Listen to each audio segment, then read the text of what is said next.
कलाकाष्ठादिरूपेण परिणामप्रदायिने विश्वस्य परतौ शक्ते नारायणी नमोस्तुते। हंसयुक्त विमानस्थे ब्रह्माणी रूपधारिणी कौशाम्भक्षरिके देवी नारायणी नमोस्तुते। सर्वमंगलमांगल्ये शिवे सर्वार्थसाधिके शरण्ये त्र्यंबके गौरी नारायणी नमोस्तुते। हंसयुक्त विमानस्थे ब्रह्माणी रूपधारिणी कौशाम्भक्षरिके देवी नारायणी नमोस्तुते। रोगानशेषानपहंसि तुष्टारुष्टातकामान् सकलान् भीष्टान् स्वामाश्रितानां विपन्नराणां स्वामाश्रिताभ्याश्रयतां प्रयान्ति। एतत्कृतं यद्यद्य धर्मद्विषां देवी महासुराणां रूपैरनेकैर्बहुधात्ममूर्तिं तत्प्रकरेति काम्या भगवती दुर्गा परमेश्वर्यै नमः। या सा पद्मासनस्था विपुलकटितटी पद्मपत्रायताक्षी गम्भीरवर्तनाभिस्तनभरनमिता शुभ्रवस्त्रोद्धरीया लक्ष्मीर्दिव्यैर्गजेन्द्रियैर्मणिगणखचितैः स्नापिता हेम भगवत्यैः महादेव्यै च विद्महे विष्णुपत्नी च धीमहि तन्नो लक्ष्मी प्रचोदयात्। महाकाली महालक्ष्मी महासरस्वती त्रिगुणात्मिका दुर्गा परमेश्वरी परिपूर्ण कृपाशीर्वाद यज्ञांतर्गत भगवती परिपूर्ण अनुग्रह यज्ञ भस्मेन मम सह परिवारेषु भक्त महाजनानां परिवारेषु प्राप्तिं कुरु ಹಾಗೆ ಆ ಭಗವತಿಯನ್ನು ಕೇಳಿಕೊಳ್ಳಬೇಕು. ಯಾವ ರೀತಿಯಲ್ಲಿ ನಿಮಿಷಾನುಗ್ರಹೇಣ ರೂಪಾಂತರ್ಗತಂ ಸೃಷ್ಟಿ ಸ್ಥಿತಿ ಸಂಹಾರಕಾರಿಣಿ ಅನ್ನುವಂತ ವಾಕ್ಯ ದೇವಿ ಭಗವತಿ ಅಂದ್ರೆ ಈ ಸಪ್ತಶತಿಯಲ್ಲಿ ತಿಳಿಸಿದ್ದಾಳೋ ಅನ್ಯಥಾ ಶರಣಂ ನಾಸ್ತಿ ತ್ವಮೇವ ಶರಣಂ ಮಮ ತಸ್ಮಾತ್ ಕಾರುಣ್ಯ ಭಾವೇನ ರಕ್ಷ ರಕ್ಷ ಜಗದೀಶ್ವರಿ ಅನ್ನುವಂಥ ವಾಕ್ಯ ಆ ತಾಯಿ ತಿಳಿಸುವಂತಹ ಪ್ರಕಾರ ಯಾರು ಅನನ್ಯವಾಗಿ ತನ್ನನ್ನೇ ನಂಬಿ ತನ್ನಲ್ಲಿ ಅಚಲ ವಿಶ್ವಾಸವನ್ನಿಟ್ಟು ತನ್ನನ್ನ ಬಿಟ್ಟರೆ ಬೇರೆ ಗತಿ ಇಲ್ಲ ಅನ್ನುವಂತಹ ಭಾವ ಯಾವ ರೀತಿಯಲ್ಲಿ ಒಂದು ಮಗು ತನ್ನ ತಾಯಿಯನ್ನ ಅವಲಂಬಿತವಾಗಿಯೇ ಇರ್ತಾಳೋ ಆ ರೀತಿಯಲ್ಲಿ ಅವಲಂಬಿತವಾಗಿ ಇರ್ತದೆ ಆ ಮಗು. ಹೌದಾ? ಎಲ್ಲಿ ನೋಡಿ, ಒಂದು ತಾಯಿ ಎಲ್ಲಿ ಹೋದ್ರೂ ಕೂಡ ಆ ತಾಯಿಯ ಜೊತೆಯಲ್ಲೇ ಮಗು ಓಡ್ತಾ ಇರ್ತಾಳೆ. ತಾಯಿ ನೀರಿಗೆ ಹೋಗ್ಲಿ ಅಥವಾ ಅಡುಗೆ ಮಾಡ್ಲಿಕ್ಕೆ ಹೋಗ್ಲಿ ಅಥವಾ ತಾಯಿ ಯಾವ ಕಡೆ ಹೋದ್ರೂ ಕೂಡ ಆ ಮಗು ತಾಯಿಯ ಜೊತೆಯಲ್ಲೇ ಓಡ್ತದೆ. ನೋಡಿಬೇಕಾದ್ರೆ ನೀವು. ಹೌದಾ? ಹಾಗೆ ಆ ತಾಯಿಗೆ ಎಷ್ಟು ಅವಿನಾಭಾವ ಸಂಬಂಧ ಇದೆ ಆ ಮಗುವಿಗೆ ಅಂತಂದ್ರೆ ತನ್ನ ತಾಯಿ ಎಲ್ಲ ವಿಧದಲ್ಲೂ ತನ್ನನ್ನು ಕಾಪಾಡ್ತಾಳೆ ಅನ್ನುವಂಥ ನಂಬಿಕೆ ಅವಳಿಗೆ ಉಂಟು. ನೋಡಿ, ತಾಯಿ ಎತ್ತರದಲ್ಲಿ ಮೇಲೆ ನಿಲ್ಸ್ಕೊಂಡು ಕೂಡ ತಾಯಿ ಕೈ ಹಿಡಿದು ಹಾರು ಮಗ ಅಂತಂದ್ರೆ ಹಾರು ಬಿಡ್ತಾಳೆ ಮಕ್ಕಳು ಅಲ್ವ, ಹಾರ್ತಾರೆ. ಯಾಕಂದ್ರೆ ತಾಯಿಯಲ್ಲಿ ಅಷ್ಟು ವಿಶ್ವಾಸ, ಯಾಕಂದ್ರೆ ತಾನು ಹಾರಿದ್ರೆ ಅವಳು ಕಾಪಾಡ್ತಾಳೆ ಅನ್ನುವಂಥ ವಿಶ್ವಾಸ. ಹಾಗೆ ಇಲ್ಲಿ ಏನಪ್ಪಾ ಅಂತಂದ್ರೆ ನಮ್ಮ ಮತ್ತೆ ನಿಮ್ಮೆಲ್ಲರಿಗೂ ಏನು ಅಂತಂದ್ರೆ ಆ ಭಗವತಿಯೇ ತಾಯಿಯಾಗಿದ್ದಾಳೆ ಎಲ್ಲರಿಗೂ, ಭಕ್ತವರ್ಗ ಸಮೂಹಕ್ಕೂ ಹೌದು. ಹಾಗೆ ಇವತ್ತು ಸೇವೆಯನ್ನು ಮಾಡಿಸಿದಂತ ನಿಮಗೂ ಕೂಡ ಆ ಮಹಾಕಾಳಿ, ಮಹಾಲಕ್ಷ್ಮಿ ಮತ್ತು ಮಹಾ ಸರಸ್ವತಿಯೇ ಆ ದುರ್ಗಾ ಸ್ವರೂಪಿಣಿಯಾಗಿ ಈ ಯಜ್ಞದಲ್ಲಿ ನಾವು ಆವಾಹನೆಯನ್ನು ಮಾಡಿದ್ದೇವೆ. ಇದೆಲ್ಲ ಏನು ಅಂದ್ರೆ ಆ ಒಂದು ಹಿಂದಿನ ಋಷಿಮುನಿಗಳೆಲ್ಲ ಒಂದು ವಿಧವಾದಂತ ರೀತಿಯಲ್ಲಿ ಅಗ್ನಿಯ ಮೂಲಕವಾಗಿ ಆರಾಧನೆಯನ್ನು ಮಾಡತಕ್ಕಂಥದ್ದು, ಮತ್ತೆ ಪೃಥ್ವಿ ಮಣ್ಣಿನ ಮೂಲಕವಾಗಿ ಆರಾಧನೆಯನ್ನು ಮಾಡತಕ್ಕಂಥದ್ದು, ಹಾಗೆ ಮತ್ತು ಜಲದ ಮೂಲಕವಾಗಿ ಆರಾಧನೆ ಮಾಡತಕ್ಕಂಥದ್ದು, ಮತ್ತೆ ವಾಯು, ಇದು ಪಂಚಭೂತಗಳಿಂದ ಆರಾಧನೆಯನ್ನು ಮಾಡತಕ್ಕಂತಹ ಕ್ರಮವನ್ನು ಪರಿಪಾಠವಾಗಿ ಬೆಳೆಸ್ಕೊಂಡು ಬಂದಿದೆ. ಹಾಗಾಗಿ ಇವತ್ತು ಕೂಡ ನೀವು ಏನು ಅಂದ್ರೆ ಆ ಭಗವತಿಯನ್ನು ಕರೆದಿದ್ದೀರಿ. ಆ ಮಹಾಕಾಳಿ ಈ ಒಂದು ಸಾಕ್ಷಾತ್ ಅಗ್ನಿಯ ಸ್ವರೂಪದಲ್ಲಿ ನೆಲೆ ನಿಂತಿದ್ದಾರೆ. ಆ ಅಗ್ನಿಯಲ್ಲಿ ಹಾಗೆ ಅಗ್ನಿಯಲ್ಲಿ ಹಾಕಿದಂತ ವಸ್ತುಗಳೆಲ್ಲ ಅಗ್ನಿಯಲ್ಲಿ ಹಾಕಿದಂತಹ ವಸ್ತುಗಳೆಲ್ಲ ಭಗವತಿಯಲ್ಲಿ ಯಾವ ರೀತಿಯಲ್ಲಿ ಸುಟ್ಟು ಹೋಗ್ತದೆ ಗೊತ್ತಾಯ್ತು ನಿಮ್ಗೆ. ಹಾಕಿದಂತ ವಸ್ತು ಎಲ್ಲ ಅಗ್ನಿಯಲ್ಲಿ ಹೇಗೆ ಸುಟ್ಟಿ ಭಸ್ಮವಾಗಿ ಹೋಗ್ತದೆ, ಆ ರೀತಿಯಲ್ಲಿ ನಾವು ಏನ್ ಪ್ರಾರ್ಥನೆಯನ್ನು ಮಾಡ್ಬೇಕಂದ್ರೆ ಜನ್ಮ ಪೂರ್ವ ಜನ್ಮೈ ಕೃತ ಪಾಪಂ ಇಹ ಜನ್ಮನೆ ಕೃತ ಪಾಪಂ ಜನ್ಮ ಜನ್ಮಾಂತರ ಕೃತ ಪಾಪಂ ಅಂತ ಹೇಳ್ತದೆ. ಈ ಜನ್ಮದಲ್ಲಿ ಮಾಡಿದಂತಹ ಪಾಪ ತಿಳಿಯದೇ ಇರಬಹುದು, ತಿಳಿದು ಕೂಡ ಹಲವು ಅಪರಾಧವನ್ನು ಮಾಡಿರಬಹುದು. ಅಪರಾಧಕ್ಕೆ ಯಾವ ಒಂದು ಇದು ಹೇಳ್ತದೋ, ಯಾವ ರೀತಿಯಲ್ಲಿ ಅಗ್ನಿಯಲ್ಲಿ ಕೈ ಹಾಕಿದರೆ ಜ್ಞಾನ ಪುರುಷನ್ ಹಾಕಿದ್ರು ಕೂಡ ಸುಡುತ್ತದೆ, ಅಜ್ಞಾನಿ ಹಾಕಿದ್ರು ಕೂಡ ಸುಡುತ್ತದೆ. ಯಾವ ರೀತಿಯಲ್ಲಿ ಒಂದು ಮಗು ತಿಳಿಯದೆ ಆ ಅಗ್ನಿಯಲ್ಲಿ ಕೈ ಹಾಕಿದರೆ ಆ ಮಗುವಿಗೂ ಕೂಡ ಅಗ್ನಿ ಸುಡುತ್ತದೆ. ಹೌದಾ? ಹಾಗೆ ಎಲ್ಲ ತಿಳಿದಂತಹ ಪಂಡಿತರು ಅಥವಾ ಧರ್ಮದರ್ಶಿಗಳು ಕೂಡ ಕೈ ಹಾಕಿದ್ರೆ ಆ ಧರ್ಮದರ್ಶಿಗಳಿಗೆ ಎಲ್ಲ ಗೊತ್ತಿದೆ, ದೇವರು ತುಂಬಾ ಹತ್ತಿರ ಇದ್ದಾನೆ, ಧರ್ಮದರ್ಶಿಗಳ ಜೊತೆ ಮಾತನಾಡ್ತಾನೆ ಅಂತ ಹೇಳಿ ಅವ್ರಿಗೆ ಸುಡದೆ ಇರ್ತದೆ ಅಂತ ಹೇಳಿದ್ರೆ ಸುಡುತ್ತದೆ. ಅಥವಾ ಸ್ವಾಮಿಗಳು ಸಾಕ್ಷಾತ್ ಏನು ಅಂತಂದ್ರೆ ಎಲ್ಲ ಪವಾಡವನ್ನು ಮಾಡ್ತೇನೆ ಅಂತ ಹೇಳ್ತಕ್ಕಂಥ ಸ್ವಾಮಿಗಳು ಅಗ್ನಿಯಲ್ಲಿ ಕೈ ಹಾಕಿದ್ರು ಅಗ್ನಿ ಸುಡ್ತದೆ. ಯಾರಿಗೂ ಅಗ್ನಿ ಸುಡದೆ ಇರ್ಬೇಕಿಲ್ಲ. ಯಾಕೆಂದ್ರೆ ಈ ಭೌತಿಕ ಶರೀರ ಯಾವುದರಿಂದ ಬಂದಿದ್ದು ಅಂತಾರೆ ಪಂಚಭೂತಗಳಿಂದ ಬಂದಿದ್ದು, ಮತ್ತೆ ಪಂಚಭೂತಗಳಲ್ಲೇ ವಿಲೀನವಾಗಿ ಹೋಗತಕ್ಕಂಥದ್ದು. ಆದ್ರೆ ಆತ್ಮಶಕ್ತಿ ಅನ್ನುವಂಥದ್ದು ಏನಿದೆ, ಯಾರಿಗೆ ಆ ಶಕ್ತಿ ಬರ್ತದೆ ಅಂತ ಕೇಳಿದಾಗ ಯಾರು ನಿತ್ಯ ನಿರಂತರವಾಗಿ ಆ ಭಗವತಿಯ ಜೊತೆ ಸಂಪರ್ಕವನ್ನು ಹೊಂದಿರ್ತಾರೋ ಅವರಿಗೆ ಮಾತ್ರ ಏನು ಅಂದ್ರೆ ಆತ್ಮದ ಉನ್ನತಿ ಆಗಿರ್ತದೆ. ಆ ಆತ್ಮದ ಉನ್ನತಿ ಯಾರಿಗಾಗಿರ್ತದೋ ಆತ ಏನು ಅಂದ್ರೆ ಯಾವ ವಾಣಿಯನ್ನು ಹೇಳ್ತಾನೋ ಆ ವಾಣಿ ಸತ್ಯವಾಗ್ತದೆ. ಆ ಸತ್ಯವಾಗಲಿ ಕಾರಣ ಏನು ಅಂತಂದ್ರೆ ಆತ ಹೇಳಿದ್ದಾನೆ ಅಂದ್ರೆ ಸತ್ ಚಿತ್ ಅಹಂಕಾರ ವಿನಾಶನ ಭವಂತಿ. ನೋಡಿ ಎಂತ ಹೇಳ್ತಾರೆ ಅಂತಂದ್ರೆ ಯಾರು ಅಹಂಕಾರ ರಹಿತನಾಗಿರ್ತಾನೆ, ಯಾರು ಸರಳ ಮಾರ್ಗವನ್ನು ಅನುಸರಿಸಿರ್ತಾನೆ ಅವನಿಗೆ ಎಲ್ಲವನ್ನು ಕೊಡ್ತಾನೆ ಇದೇ ಜನ್ಮದಲ್ಲಿ. ಯಹ ಜನ್ಮನಿ ಸರ್ವವಿಧ ಉತ್ಕೃಷ್ಟಂ ಭವಂತಿ. ಯಾರಿಗೆ ಸ್ವಲ್ಪ ತಾನು ಅನ್ನುವಂತ ಭಾವ, ಅಹಂಕಾರ ಅನ್ನುವಂಥದ್ದು ಎಲ್ಲರಿಗೂ ಇರ್ತದೆ ಸರ್ವಸಾಮಾನ್ಯ, ಅದೇ ಅಲ್ಲಿ ಅವನನ್ನ ತುಳಿಯುವಂತ ಸ್ಥಿತಿಗೆ ತರುತ್ತದೆ ಅಂತ ಹೇಳಿ ಶಾಸ್ತ್ರದ ವಿಧಿ. ಇವತ್ತು ಸತ್ಯವೇ ಹಿಂದೂ ಅದನ್ನ ಹೇಳಬೇಕು. ಯಾಕೆಂದ್ರೆ ಹಿಂದೆ ಅರ್ಜುನ ನೋಡಿ ತನ್ನಿಂದ ಎಲ್ಲದು ಆಯ್ತು ಅಂತ ಹೇಳ್ತಾ ಇದ್ದೀವಿ. ನಿಮ್ಮ ಮಹಾಭಾರತದ ಕಥೆಗಳೆಲ್ಲ ಸರ್ವೇಸಾಧಾರಣ ಗಣ್ಯರಿಗೆಲ್ಲ ಗೊತ್ತುಂಟು. ಅದು ಧರ್ಮದರ್ಶಿಗಳಿಗಂತೂ ಸಂಪೂರ್ಣವಾಗಿ ಮಹಾಭಾರತದ ಕಥೆ ಅವ್ರು ಹೇಳ್ತಾರೆ. ಆದ್ರೆ ಇಲ್ಲಿ ನಾವು ತಿಳ್ಕೊಳ್ಳುವಂಥದ್ದು ಏನು ಅಂದ್ರೆ ಎಲ್ಲವೂ ಕೂಡ ನಾನೆಂಬ ಭಾವವನ್ನು ಸೊನ್ನೆಯಾಗಿಸಿ ದೇವನೆಂಬ ಭಾವ ಜಾಗೃತವಾದಾಗ ಆ ಏನು ಅಂದ್ರೆ ದೈವ ಶಕ್ತಿ ನಮ್ಮನ್ನು ಸದಾ ಕಾಲದಲ್ಲಿ ಸಂರಕ್ಷಣೆಯನ್ನು ಮಾಡ್ತಾ ಇರ್ತಾರೆ. ಹೇಗಪ್ಪ ಅಂತಂದ್ರೆ ಹಿಡಿಯದೇ ಎಲ್ಲಾದ್ರೂ ಒಂದು ಅಹಂಕಾರವನ್ನು ಕೊಟ್ಟರು ಕೂಡ ಯಾವ ರೀತಿಯಲ್ಲಿ ಅಗ್ನಿಯಲ್ಲಿ ಹಾಕಿದಂತ ವಸ್ತು ಸುಟ್ಟು ಭಸ್ಮವಾಗಿ ಹೋಗ್ತದ ದೇವಿ ಇಲ್ಲಿ ಬಂದಾಗ ಅದಕ್ಕೆ ಅನ್ಯಕ್ಷೇತ್ರೇ ಕೃತಂ ಪಾಪಂ. ಎಲ್ಲಾದ್ರೂ ಹೊರಗಡೆ ಪಾಪ ಮಾಡಿದ್ರು ಸರಿ, ಓಕೆ, ಎಂತ ಆಗ್ತದೆ ಅಪ್ಪ ಅಂದ್ರೆ ಇಲ್ಲಿ ತೊಳ್ಕೊಳ್ಬಹುದು. ಯಾವ್ದಾದ್ರು ಯಜ್ಞ, ದೊಡ್ಡ ಯಜ್ಞ ಮಾಡಿದಾಗ ಆ ಯಜ್ಞ ಮಾಡಿದಾಗ ಇಷ್ಟೆಲ್ಲ ದುಡ್ಡು ಖರ್ಚಾಯ್ತು ಅಂತ ಹೇಳಿ ಬಂದ್ರೆ ಭಗವತಿ ಒಪ್ಕೊಳ್ಳೋದಿಲ್ಲ, ಎಲ್ಲ ಜನಗಳು ಒಪ್ಕೊಳ್ಬಹುದು. ದೊಡ್ಡ ವಿಜೃಂಭಣೆಯನ್ನು ಮಾಡಿದ್ದಾರೆ ಅಂತ ಹೇಳಿ ಹೇಳ್ಕೊಳ್ಬಹುದು, ಭಗವತಿ ಒಪ್ಕೊಳ್ಳೋದಿಲ್ಲ. ಆದ್ರೆ ಇಷ್ಟೆಲ್ಲ ಮಾಡಿದಾಗ ಏನ್ ಮಾಡ್ಬೇಕು, ಇದೆಲ್ಲ ನೀನೇ ಮಾಡಿದ್ಯಾ ತಾಯಿ, ನಾನು ತಂದಂತ ವಸ್ತುಗಳೆಲ್ಲ ನೀನೇ ಕೊಟ್ಟಿದ್ದು, ಮತ್ತೆ ಕೊಡುವಂತ ವಸ್ತು ಎಲ್ಲ ನಾನು ಯಾವುದೇ ಧರ್ಮದರ್ಶಿಗಳಿಗೆ ಕೊಡ್ತಾ ಇಲ್ಲ, ದೇವಸ್ಥಾನಕ್ಕೆ ಕೊಡ್ತಾ ಇಲ್ಲ. ಯಾವ್ದಕ್ಕೆ ಕೊಡ್ತಾ ಇದ್ದೇನೆ, ಸಾಕ್ಷಾತ್ ಆ ದೇವನಿಗೆ ಕೊಡ್ತಾ ಇದ್ದೇನೆ ಅನ್ನುವಂತ ಭಾವ ಬರ್ತದೆ. ಏನು, ಆ ದೇವರಿಗೆ ಅರ್ಪಣೆಯನ್ನು ಮಾಡ್ತಾ ಇದ್ದಾನೆ. ಯತ್ ಭಾವನ್ ತದ್ ಭವತಿ ಅಂತ ಹೇಳ್ತಾರೆ. ಆ ಭಾವನೆ ಅನ್ನುವಂಥದ್ದು ಜಾಗೃತವಾದಾಗ ಆ ಭಗವತಿ ಎಲ್ಲ ವಿಧದಲ್ಲೂ ರಕ್ಷಣೆಯನ್ನು ಮಾಡ್ತಾಳೆ. ಮತ್ತು ಆ ಸಂಕಲ್ಪ ಏನೊಂದು ಸತ್ಯ ಚಿತ್ತ ಅಹಂಕಾರ ರಹಿತವಾದಂತಹ ಸಂಕಲ್ಪ ಏನಿದೆ ಅದು ತಕ್ಷಣದಲ್ಲೇ ಫಲವನ್ನು ಕೊಡ್ಲಿಕ್ಕೆ ಪ್ರಾರಂಭ ಮಾಡ್ತದೆ ಅಂತ ಹೇಳಿ ಶಾಸ್ತ್ರದ ವಿಧಿ.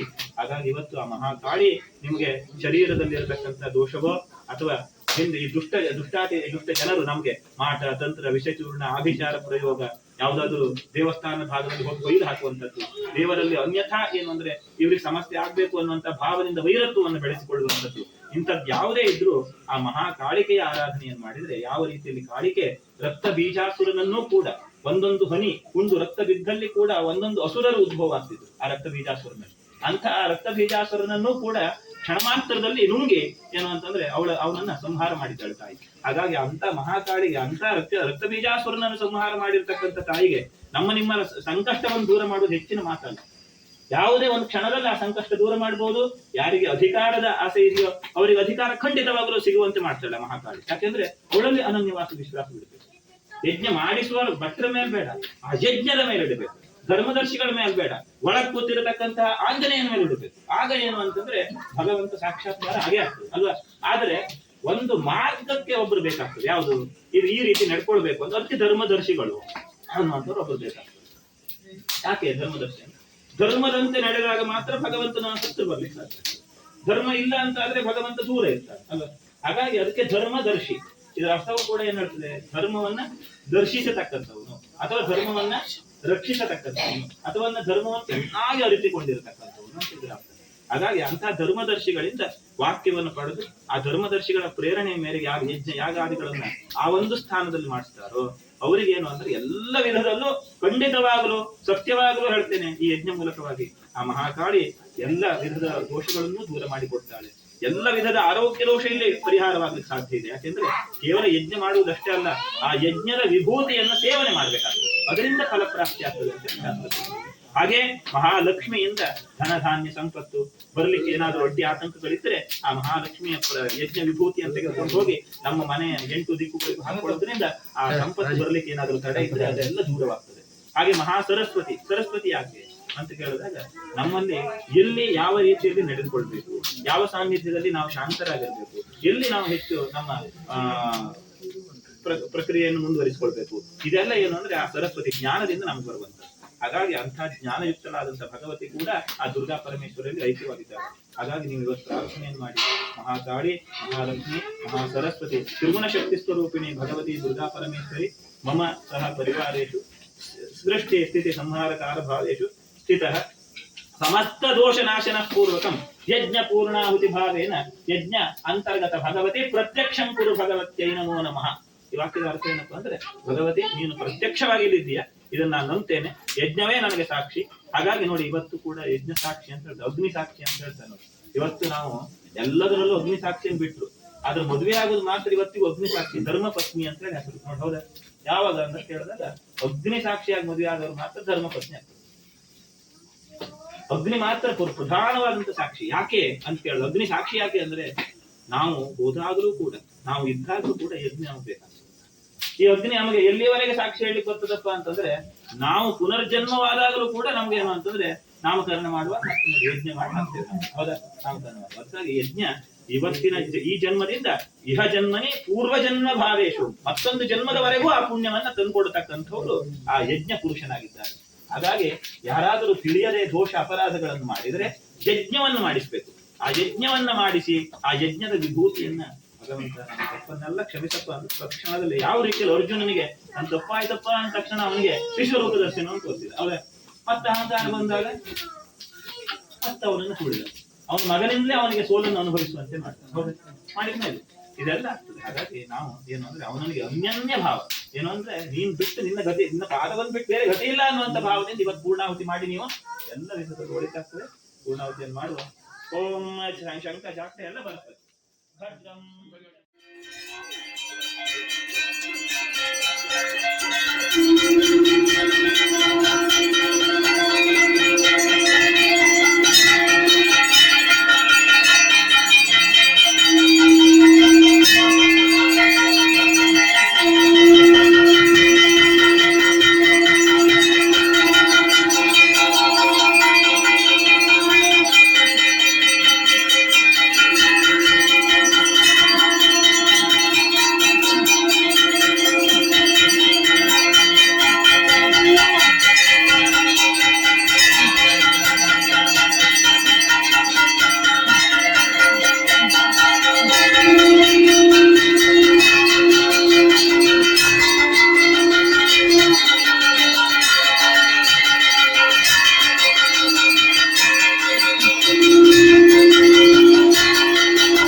केशव कृष्ण विष्णु ऋषिकेश तुभ्यं विश्वात्मने नमः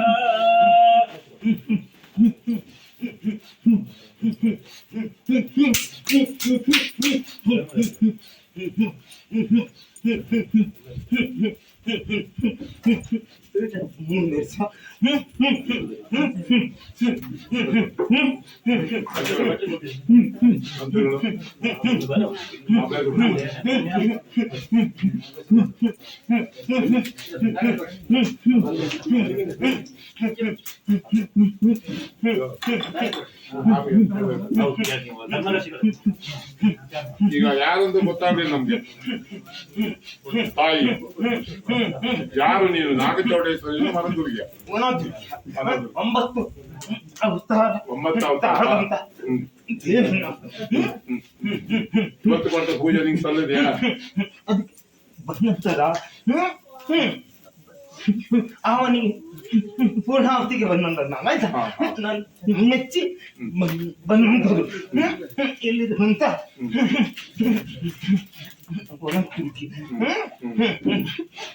ಈಗಾಗಲೇ ಮನದುರ್ಗಿ ಅಂತ ನಂಬೇಕಾಯ್ತು. ಸಂತುಷ್ಟನಾಗಿದೆ. ಸಂತುಷ್ಟವಾಗಿದೆ ಆಯ್ತಾ.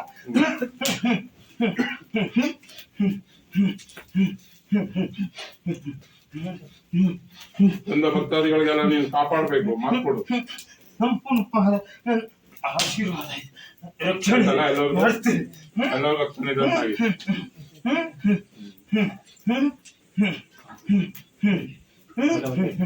शान्तस्वरूपिणी भगवती देवीं जगद्धात्रे संहारकारिणी भगवती विष्णोः ವಿಚಾರ ಪೂಜೆ ಇದರ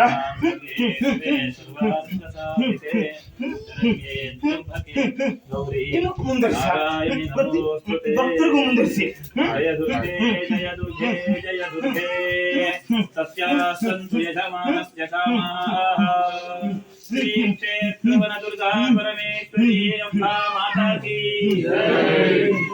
जय जय भगवती श्री वन दुर्गा परमेश्वरी माता की अम्बा भवानी स्वरूपिणी भगवती महाकाली महालक्ष्मी महासरस्वती त्रिगुणात्मिका श्री क्षेत्र विराजमान भगवती वन दुर्गा परमेश्वरी माता की शांति शांति शांति।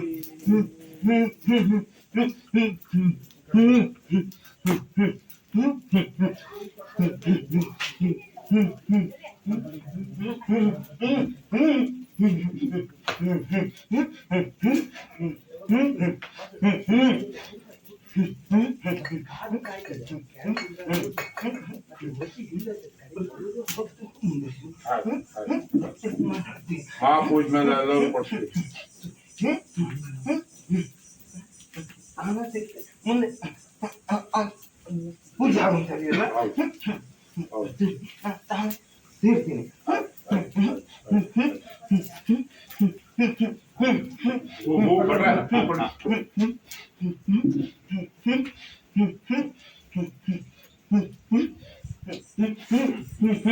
ವಿಜಯ ಬಾ ವಿಜಯ.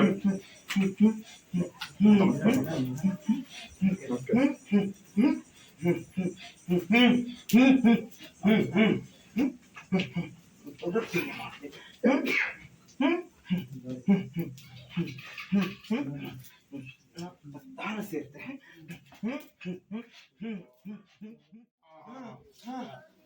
ನಮ್ಗೆ ವಾಹನ ನೋಡಿ ಹೆದರಿಕೆ ಆಗ್ತದೆ. ವಾಹನ ಬಂದು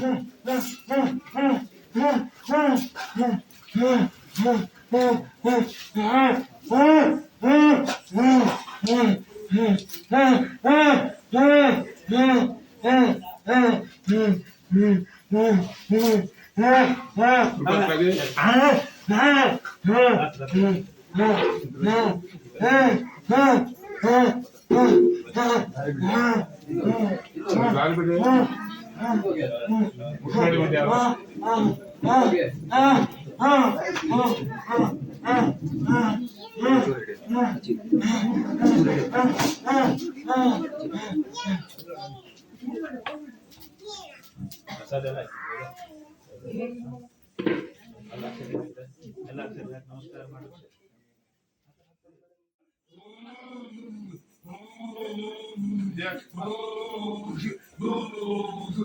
ಇವತ್ತು ನಡೆದಂತ ಕಾರ್ಯಕ್ರಮದಲ್ಲಿ ಸಂತುಷ್ಟ ಆಯ್ತಾ. ಅದೇ ರೀತಿ ನಾನು ಸಂತುಷ್ಟನಾಗಿ ನಿನ್ನ ಮನೋ ಇಷ್ಟೇನ ನಡೆಸ್ಕೊಡ್ತೀನಿ ಆಯ್ತಾ. ಏನ್ ಬಂದಂತ ಸಮಸ್ಯೆಗಳನ್ನು ನನ್ನ ನೆನ್ಸ್ಕೊಂಡು ಫಲ ತೆಗೆದಿಡ ರಕ್ಷಣೆ ಮಾಡ್ತೀನಿ ತಿಳಿದಲ್ವಾ. ಯಾವುದೇ ರೀತಿ ಚಿಂತೆ ಮಾಡುವಂತದ್ದು ಬೇಡ, ರಕ್ಷಣೆ ಮಾಡ್ತೀನಿ. ಭಯ ಪಡುವಂತದ್ದು ಬೇಡ, ಕುಟುಂಬದಲ್ಲಿ ಒಳ್ಳೇದು ಮಾಡಿ ನಡೆಸ್ಕೊಡ್ತೀನಿ ಆಯ್ತಾ.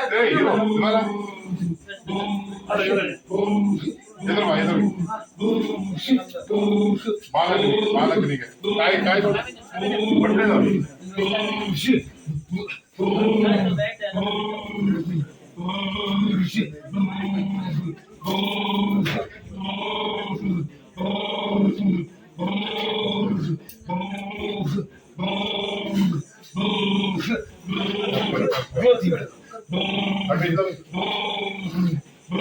ಹಾಗೆ ಮುಂದುವರಿಸಿ.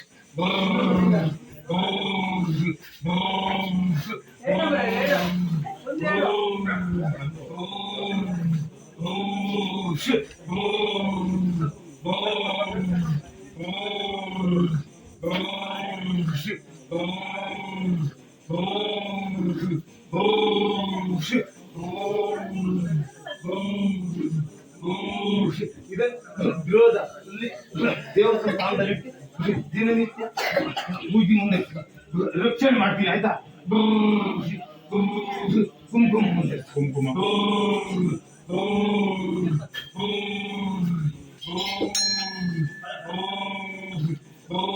ಇದನ್ನು ಕುಟುಂಬದಲ್ಲಿ ಎಲ್ಲರೂ ಧರಿಸ್ಕೊಳ್ಳಿಕ್ಕೆ ಆಗಿಡು ತಿಳಿತಾ.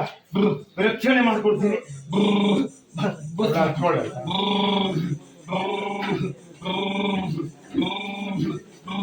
ಇದನ್ನ ಬಾಲಕರಿಗೆ ಸೇವನೆಗಾಗಿ ಕಳಿಸು ತಿಳಿತಲ್ಲ.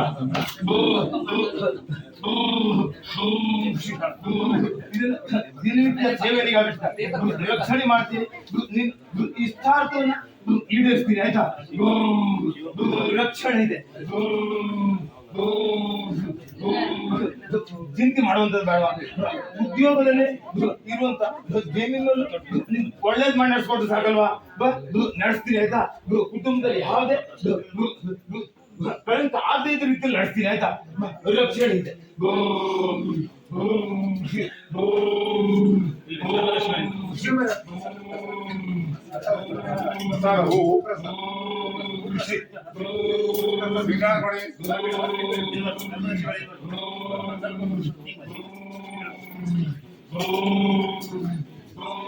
ಮುಂದುವರಿಸಿ.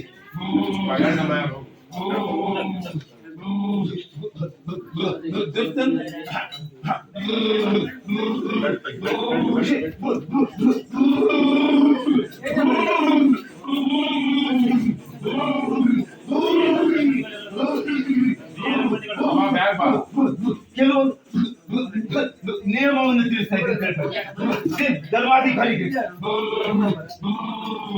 ತಿಳ್ತಲ್ವಾ. ನಾನು ಬಂದ ಸಂದರ್ಭದಲ್ಲಿ ಗಂಟೆ ಮುಂದರಿಸ್ಕೊಡಿ ತಿಳಿತಲ್ವಾ. ವಿಚಾರಕ್ಕಾಗಿ ಬಂದವ್ರಿಗೆ ಬೆಲ್ಟ್ ಸಲ್ಟು ಕಡ್ಡಾಯ ಇರಬೇಕು ತಿಳಿತಲ್ವಾ. ಬೆಲ್ಟ್ ರಕ್ಷಣೆ ಮಾಡ್ತೀವಿ ಆಯ್ತಾ. ಯಾಕೆ ಗಂಟೆ ಮಾತ್ರ ಮುಂದರಿಸ್ಕೊಡಿ. ಗಂಟೆ ಹೊಡಿಬೇಡಿ. ನಾನು ಬರುವಾಗ ನಾನು ಸ್ಥಾನ ಸೇರ್ಬೇಕಾದ್ರೆ ಮಾತ್ರ ಮುಂದರಿಸಿ ತಿಳಿತಲ್ವಾ.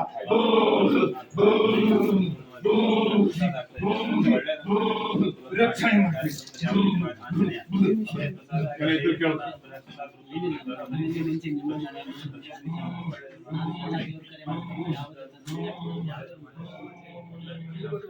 ರಕ್ಷಣೆ ಮಾಡಬೇಕು.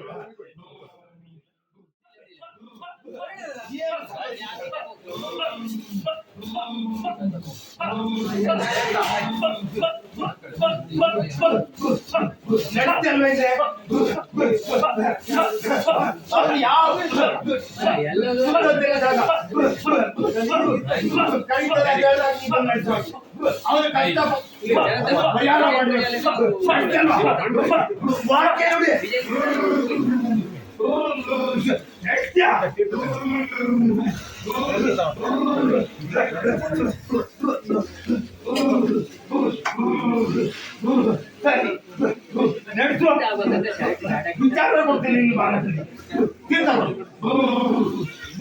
ನಿನ್ನ ತಾನ ಸೇರಿ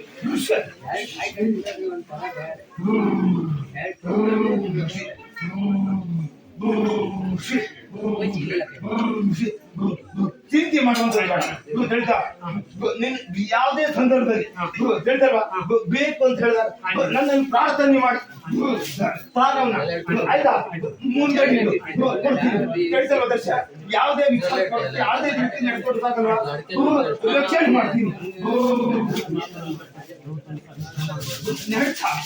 ಮುಂದರಿಸ ಆಯ್ತಲ್ವಾ ರಕ್ಷಣೆ ಇದೆ ಆಯ್ತಾ ಚಿಂತೆ ಬಿಡು ನೀನು ನನ್ನ ಹೇಳ್ತಲ್ವಾ ರಕ್ಷಣೆ ಮಾಡ್ತೀನಿ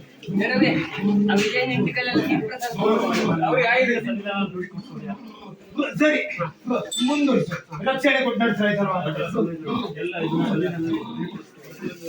ಆಯ್ತು ಸರಿಯಾ ನೀನ್ ಇಷ್ಟ ಆಗ್ತದೆ ನಿರ್ತ ಸಾಕಲ್ವಾ ಸರಿ ನಡೆಸ್ತೀನಿ ಬಿಡು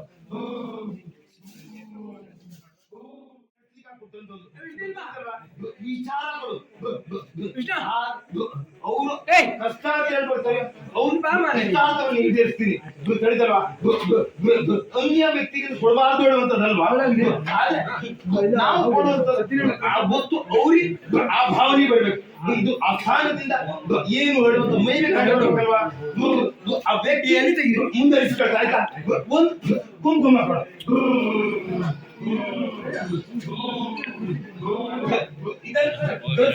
ವ್ಯಕ್ತಿಗಳು ಆಯ್ತಾ ರಕ್ಷಣೆ ಮಾಡ್ತೀನಿ ಅನ್ನುವಂತ ವಿಚಾರಗಳು ಕುಟುಂಬದ ಪ್ರತಿಯೊಂದು ವ್ಯಕ್ತಿ ಬೆಳೆಸ್ಗಳಿಗಾಗಿಲ್ಲ ಅವನು ನನ್ನ ಭಕ್ತನೇ ಆರಾಧನೆ ಮಾಡ್ತಾ ಇದ್ದಾನೆ ಅವನಿಗೆ ಸಮಸ್ಯೆ ಇದೆ ತೊಂದರೆ ಮಾಡುವಂತದ್ದು ಕೂಡ ಇದೆ ಆಯ್ತಾ ಮುಂದೆ ವಿಚಾರ ಕೊಡ್ತೀನಿ ರಕ್ಷಣೆ ಮಾಡ್ತೀನಿ ಹೇಳುವಂತ ವಿಚಾರ ಇದೆ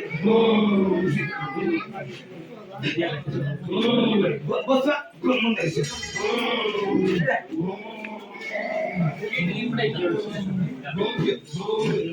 ನಡ್ತೀನ ಇದನ್ನು ದಿನನಿತ್ಯ ಗಸ್ಗಳಿಗಾಗಿ ಒಂದು ಚೀಟಿಗೆ ತೀರ್ಥ ಮಾಡಿ ಸೇವನೆ ನಡೆಸ್ಕೊಡ್ತೀನಿ ಆಯ್ತಾ ಚಿಂತೆ ಮಾಡುವಂತದ್ದು ಬೇಡ ಮುಂದೆ ಏನು ಹೇಳುವಂತ ಕ್ಷೇತ್ರ ಅಲ್ಲ ನೀನು ರಕ್ಷಣೆಗೆ ಮುಂದೆ ನಿನ್ನ ಭಕ್ತರನ್ನು ನಿನ್ನಿಂದ ಕಳಿಸ್ಬೇಕು ಆಯ್ತಾ ರಕ್ಷಣೆ ಇದೆ